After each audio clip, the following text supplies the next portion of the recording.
As a professional illustrator, sometimes my clients need me to send my artwork in vector format. And that is one of the reasons why I love Adobe Fresco so much. It allows me to work naturally in both raster pixel-based artwork and vector artwork all within the same app with the same overall user experience. In this video, I'm going to show you some tips and tricks to level up your vector game in Adobe Fresco and have some fun along the way. What do you think about that? Are you ready to get your vectors in a path and point? You don't really have points in Fresco. It's more shape-based, but listen, let's head over to my iPad. Let's do some vector tips. Okay, so I have this sketch here that I did. Incorporates a bunch of lettering, but there's also a lot of like curves and round shapes and things that fit together pretty precisely. The vector brush has some unique features that it's gonna make this a lot easier than it would be otherwise. Some of the features I'm gonna show you are universal to pixel brushes too, but they all sort of work together in a beautiful way. So obviously, as you can see by the sketchiness here, I did this with the pixel-based brushes. And for me, that is another reason why I love this whole workflow. I can't sketch in vector brushes. I need my sketch process to be loose and look like a pencil on paper. For some reason, if I start drawing directly in the vector brushes, it's just not as natural, doesn't feel great to me. And there's a little bit more flexibility within pixel-based brushes anyway. It can be sketchier, I can use lighter lines, easier. There's all that kind of thing because it's not tied to paths and math. Once I have my sketch done, I just go ahead and lower the opacity of that layer and then make a new layer to do my tighter line work on top of that. So the first thing I'm gonna do is get this overall round circle shape for the top, and I'm just gonna use the drawing aid down at the bottom. If you click and hold on that, or tap and hold on that, you can get the circle. And then I'm just gonna use the vector brush to draw all along that top arc, getting that curve. And because we're gonna use a feature that I'm gonna tell you about in a minute, I can go well beyond where I need and not have to worry about it. So do the outer line, then I'll go ahead and do the inner line or the bottom, the baseline of that dead line's lettering. And I'm not worrying about the space in between the letters because we're gonna deal with that later. We're just getting the overall curve for both of these. So I'll just shrink this circle drawing aid down, pinch it to get that curve right, and then just draw it in. While I'm here, I'll do a few of these other things like this little thought bubble that says "and things." I should mention this is a quote from Jack White of the White Stripes. Deadlines and things make you creative. I like the idea of deadlines. I require deadlines to get things done. I'm just coming ahead here and doing that curve for the D because it matches the curve from that circle. So I can just do it at the same time and get that nice and tight. Okay, so now that I have all these lines drawn out, we're gonna go ahead and use the first magic vector feature that I just love. This, I felt like was a literal game changer for me. I just love the way this works. It allows you to just draw through lines that go beyond intersections of two lines and just gets rid of them, just cuts them right off. This is a great way to get really nice, sharp points, which is especially great when you're doing lettering and you want just like sharp angled curves, but not just lettering, anything that you want a sharp point. Maybe a very sharp lightning bolt. This would be a great way to do it. To get vector trimming mode, all you're gonna do is double tap the modifier and you'll see you get the blue in the center. Tap it again, the blue will go to the outer ring, and that's vector trimming mode. If you just leave it in the first one, it's just gonna work as an eraser, just like it would with the pixel brushes, but that extra tap gets you vector trimming, and then you're just gonna draw through the lines that you don't need. One tip when you're using this is the lines have to fully intersect, and you can't use it on a continuous line. So for example, if you drew like a loop and then crossed over itself, you can't trim that extra part. You'd have to do this line and then this line, and then you could do it. I guess because you can't trim yourself. And you can take that to the vector bank. Take that to the vector bank? If you happen to not see that little circle, the touch modifier, it's probably not turned on. So if you go to the top right into your settings, just look for the touch modifier and make sure it's enabled. As you can see, I just draw right through this, and then look at those perfect sharp little points that we get. Look at that. Look how sharp that is. You get cut in that line. Be very careful. You don't want to get cut on your vectors. Oh, also, because I'm such a Adobe Fresco nerd, I forgot a little hack to get texture into this vector world in Fresco that the Adobe Fresco team didn't even anticipate being something that you could do. I know because they told me. So stick around for that. I'll show you that tip at the end. Now I'll go back in and draw the rest of the shapes of the letters in between. And just like before, I'll draw right through that line for the trimming mode.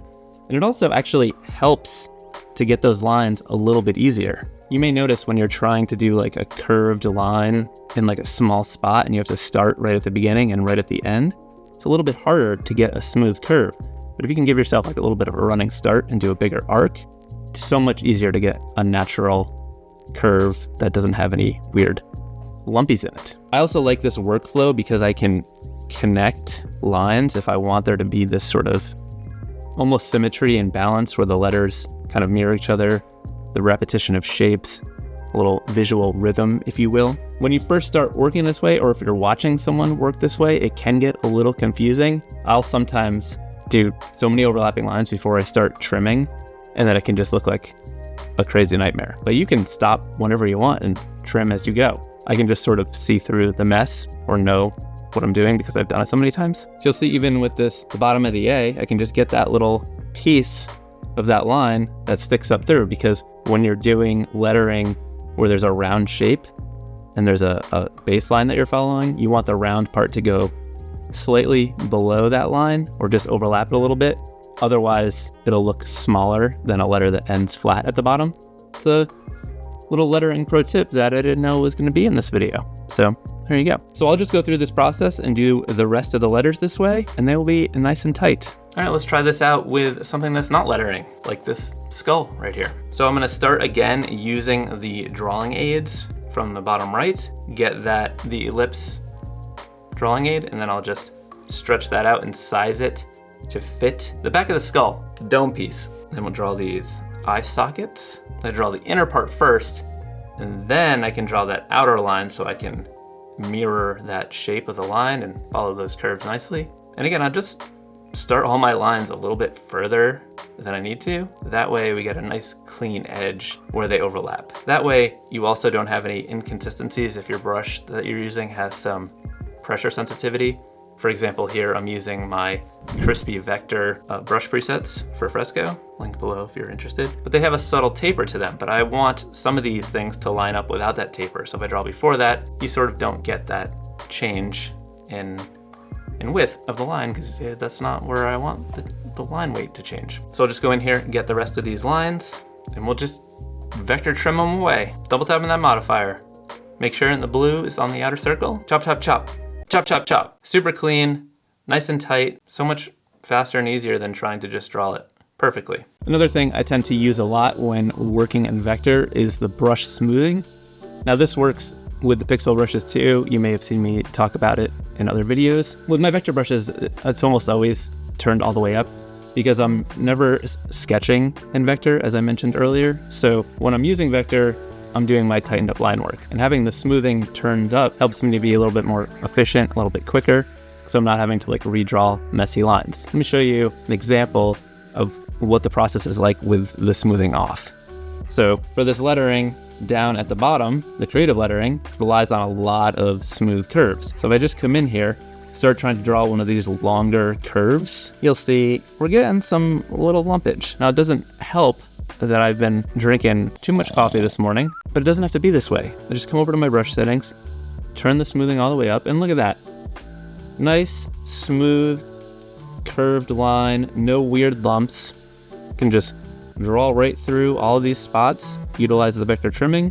I feel like the smoothing and the trimming combo just work great as a team. Just a little tag team power duo for your vector art. Drawing with the vector brushes in Fresco is very natural. It doesn't feel like I'm working in vector art. It just feels like I'm drawing. And that is great to me because as someone who in the past worked in like Adobe Illustrator extensively, before I was an illustrator, I worked as a graphic designer, did a lot of branding, did a lot of logos, was using the pen tool, doing a lot of stuff, clicking around, adjusting points and curves. Here, I'm just drawing and not thinking about vector artwork. I'm just thinking about drawing, and it just feels very natural because this drawing experience is similar to just any other drawing experience, and you can control these brushes quite a bit. Unfortunately, you can't import vector brushes like Illustrator brushes into Fresco. I think it's because Fresco vector is shape-based as opposed to in Illustrator, you've got an outline and a fill color. That's why I think they don't work together. But there is some things that you can do. Let's say you're looking at this and you're like, this is cool. I just wish the lines were less clean, maybe a little grittier. There are ways that you can do this with the presets. Even though you can't import vector graphic or something to make the brush from, there's a jitter setting and some angles and pressure and shape dynamics that you can mess with to get something that looks like maybe it was drawn with a marker or something like that. I pushed these settings about as far as they could go in my gritty vector brush presets, but I'll show you how to adjust these a little bit to do it yourself. I actually have a whole video just about this process. I will link to below if you want to check that out, but I'm just going to do a quick fly through here so you can see what I'm talking about. So what you're going to want to do is just open up your brush menu, go to like a basic round brush, and then go save as new brush, and you can name it whatever you want. You can also choose to include the color if you wanted to, so it always goes to that specific color, but you don't have to do that. So you'll just save it to a library, and then it'll show up in your little brush thing in that section. So if you open up the brush settings at the bottom of this little sub menu, you'll see we got a lot of different stuff going on. There's like a begin taper and an end taper. I tend to not use these. I like to use pressure sensitivity to control how much it tapers, because I'm used to like drawing normally. And there's this little section at the top where you can try it out as you're going. You'll find that stuff in the pressure dynamics, and that'll allow you to control how much the brush changes from your pressure. But to add some texture to the brush, you're going to want to go down to the shape dynamics little menu. Here you'll see jitter. So if you turn this on, you can see we've got this size menu, and that's the size of the jitter, and that's just like how the line jitters up and down. You'll notice when you first turn it on, it doesn't look like texture or anything like that. It just looks like weird circles. But if you bring the distance all the way down and they get nice and tight, you start to get something that's a little bit more natural. Another thing that you can do here is adjust your stylus pressure. If you're someone who likes to press heavy or presses really light, you can control how heavy you have to press to get the brush to change. This isn't unique to this specific brush. This is just like a general stylus pressure setup for your Apple Pencil and your iPad. So you can come into pressure dynamics and play around with this and figure out just how much you want the brush to change based on how hard or light you press. And again, you can try it out at the top. If you turn it all the way up, you'll get a huge margin between your tiniest point and your biggest point. I like a more moderate control here. I always try to like emulate a sign pen or like a Papermate Flare, just like a felt tip marker that I used to use to do all my drawings, or like a fresh, brand new Sharpie. There's also velocity dynamics that changes the size of the brush based on how fast you draw it. That is nonsense to me. I don't mess with it. I do like to play around with the angle. I find that this helps to get the jitter to look more imperfect texture, so it's not too repetitive. You can also control the roundness. Like if you want a very flat, like a chisel tip pen, you could do that. For me, try to keep things pretty round because I'm always just trying to emulate the markers that I used to draw with. So you can play around with these settings, and now you have a new vector brush that you can use whenever you want. So let's draw this skull the same way we drew the other one, and then we can sort of compare how much this changes the look and feel using this more gritty textured brush in the vector workflow. But as you zoom in, you can see it looks like a pretty good texture. It's like a little bit of ink bleed. It doesn't look like a very consistent jitter because we adjusted things like the angle. So the angle that you're drawing is sort of changing that jitter a little bit and making it more random. So if we look at them side by side, we've got a very distinct difference with this textured brush versus the crispy clean brush that we were using before that didn't have any jitter. So this is a great way to add that sort of analog handmade look within your vector artwork. So this is a pretty easy way to create more analog hand-drawn looking artwork that is still vector. And I think that's pretty cool. So you may be wondering, this is all fine and dandy, but how do I get vector artwork out of Adobe Fresco? do I have to save it as an Illustrator file? What are we doing here? What are the options? Let me show you how to do that. I'm gonna use this file here that I just went through the same process with. You may recognize it from the shirt that I'm wearing. Can you believe it? This is the first of hopefully many new limited edition actually screen printed shirts. These aren't print on demand. These are printed by hand with screens and squeegees in the US at Mammoth Print Shop in Alabama. Pretty excited about them. They're available in the shop below. Some of the sizes are already running out, so if you want to grab one, link below. But this is the artwork that I sent to the printer. When you are gonna export your vector artwork, you've got two options currently. You go up to Publish Export. The first one is to just go to open a copy in Illustrator on iPad or the desktop. So if you have Adobe Illustrator, you can just directly send this to Illustrator and then it'll just open up Illustrator with your file. And then you can save it in any way you want. Illustrator allows you to export vector in a million different ways.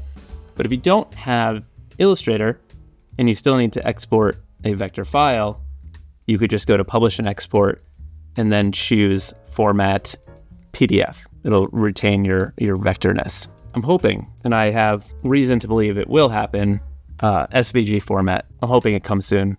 I think there's a very, very good chance that it will. One other thing I just want to quickly mention, because I get a lot of comments or questions from people who draw in vector in Fresco, and then they export a PNG or a JPEG, and they're like, hey, this is supposed to be vector, but when I zoom in on the image, it's pixelated. When you export a vector file as a non-vector file, it's no longer a vector file. Just because you built it with vector doesn't mean it's still vector. The original file is, but the exported file. So for example, this is vector artwork here, but if I export this as a PNG is not a vector file. So that PNG is not going to be vector. I've had people say, hey, I drew this in vector, exported a PNG, posted it on Instagram, and when I zoom in on it, it's pixelated. Yeah, because it's not vector anymore. It doesn't matter how you made it. I don't know. It's like if you had a video and you like screenshot the video, and then you look at the screenshot, that's a clip of that video, and you're like, hey, the screenshot's not playing the video. Yeah, because it's not a video anymore. You screenshot it. And exporting a PNG or a JPEG is like screenshotting the vector artwork. Is that a good one? Does that explain it any better? Vector artwork is confusing for a lot of people. I have a whole video specifically about vector artwork, so you should check that out after this. But don't go anywhere, because I still have the magic trick workflow thing that I told you about earlier. So let's get into that. All right, let's get into this secret hack. It's not secret. This trick that I came up with to bring actual textures into Adobe Fresco that are usable as vector artwork. So the first thing I'm gonna do is make this art a little bit more usable by giving it a fill. So I think what I'll do is grab the magic wand, make a selection inside the skull, and then I'll just make a new layer and fill this in this like off-white color. Choose vector, so we need it to be vector artwork for this to work. Deselect that, and then I'm just gonna fill in this extra stuff so it's just a solid. Okay, so now we've got this fill, and then we've got our line work. The next step is going to use this shapes tool that you may have seen on the toolbar. You didn't know what it was. Now this isn't gonna work right away for you because you're not gonna have anything in there. But you can use a free Adobe app called Adobe Capture to make shapes that can be used with vector artwork. I have a whole vector texture library in my shop, and I have a whole video that shows you how to make your own, which I will link to. Let me show you how this works with the textures from my library. So we go to the shapes tool, and here, this is my vector textures library. So all of these things are different textures that I made, scanned in, and then used the Adobe Capture app to turn into a shape that can be used to be fill or erase vector art. So for example here, we've got this texture here. You can kind of see it a little bit, and I'm gonna do it on a new layer just to show you what I'm talking about, and I'll make it, pink so it's easy to see. We go to fill, and we just choose vector, and now we have filled this analog texture with vector artwork. We can move this all around. We can zoom in. You can see it's not gonna pixelate because it is vector texture. So there's a few different ways that we could use this. Let's say we just want it in the white part. We could move it below the line work layer and we could clip it to that layer. That's an easy way to do it. But let's say you want the artwork to not have like clipping masks, because that's not ideal if you're sending vector artwork to a client or something like that, and you want it to be a little bit cleaner and not have extra artwork that's just being hidden. So what we could do, undo that clipping mask, come down to the fill layer, and then just select the outside area from that skull that we don't need. Then we just come up to that pink layer and then just go to erase. And now we've got rid of all that pink stuff in the outer area, which is pretty cool. You could also just use it a little bit more simply just as like an eraser. So we come up to that black layer, the line work layer, we can choose maybe something a little bit more subtle, just something like this that's just like a little bit of texture. And you can shrink the texture down, you can rotate it, you can do whatever you want. But let's say I just want to kind of break up this outer line a little bit in the skull. I could just put it over where I want it to go, and then just choose erase. And now you can see it's just chopped out of that skull. So we've got this sort of textured line. Pretty neat, pretty cool, fun way to use it. I don't want to go too far into this because I have a whole video about it, and this isn't a commercial for my vector texture pack, but I just want to show you the extent of, you know, pretty realistic textures that you can make and use as vector artwork in this same process. So I'm going to choose black on this white background so you can really see the texture. So I'd even have like halftone patterns in here. So this is a hack way to use halftones in vector artwork. So we've got these colors here, fill that in as vector. Then we can go choose a different halftone pattern, fill that in yellow, and they're set to like automatically interact with each other. And you can see, we zoom in, you know, we've got this halftone pattern and it's vector artwork. Pretty neato. Let me just show you one more.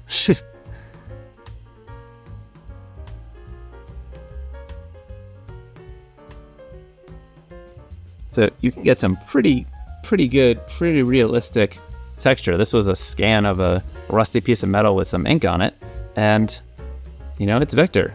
So that's a cool way to do it.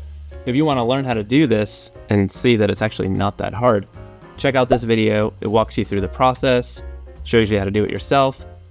You don't even need a scanner. You could just walk around with your iPhone and like hold your camera up to something and instantly turn it into a texture that you can use in vector in Adobe Fresco. You can even do it from saved images. Like if you already have a texture image, just save it to your phone, open it up in Capture, instantly make it a texture. It doesn't have to be a texture. Maybe you have a drawing. Maybe you have a drawing on a piece of paper. Walk over to the piece of paper with your phone, boom, vector artwork in Adobe Fresco. Check out this video. You're gonna love it. I think this has been a good talk. Has it been a good talk? Yeah, no, I think we did it.